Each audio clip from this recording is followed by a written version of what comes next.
Hello everyone, and welcome to another edition of the Powell Press. I'm State Senator Bobby Powell, representing Senate District 30 down in Palm Beach County.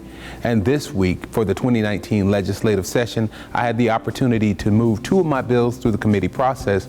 I was able to strongly oppose legislation geared towards arming teachers, and we celebrated the greatest university on the highest of 7 hills at FAMU Day at the Capitol. Here's a recap of week 7 of the 2019 legislative session.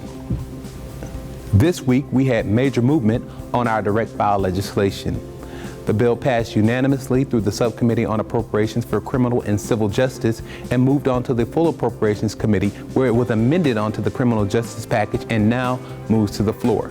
If you remember from last week, the direct file legislation, it's the legislation that eliminates mandatory direct file, and it takes children who are between the ages of 14 and 17 and allows them to have a pretrial hearing before being sent to the adult court. I also presented Senate Bill 1418, which deals with mental health. This bill provides our schools with tools designed to identify and prevent suicides. The bill also allows DCF to gather more data in an effort to better serve persons with mental illness in our state. The bill now heads to the Senate floor for a final vote. It's been just over a year since the legislature passed the Marjorie Stoneman Douglas School Safety Act, and already some of my legislative colleagues are walking backwards on legislation that was aimed at making schools safer. Senate Bill 7030 was heard on the Senate floor this week, and it faced strong opposition from myself and the Democratic caucus.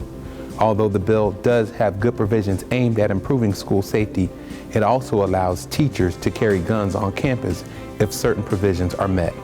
As I've stated previously, introducing guns on school grounds not only adds confusion during an active shooter situation, but it also puts the lives of our teachers and our children in danger on a daily basis. As this bill makes its way to third reading for a final Senate vote, I will continue to fight against this legislation and make sure that the voices of our students and instructors do not go unheard. And this week holds a special place in my heart as we celebrated my alma mater, the great Florida A&M University, established on the highest of 7 hills here in Tallahassee, Florida, back in 1887.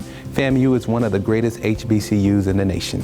And what I can tell you is that it provides immeasurable educational opportunities for young men and women across this nation.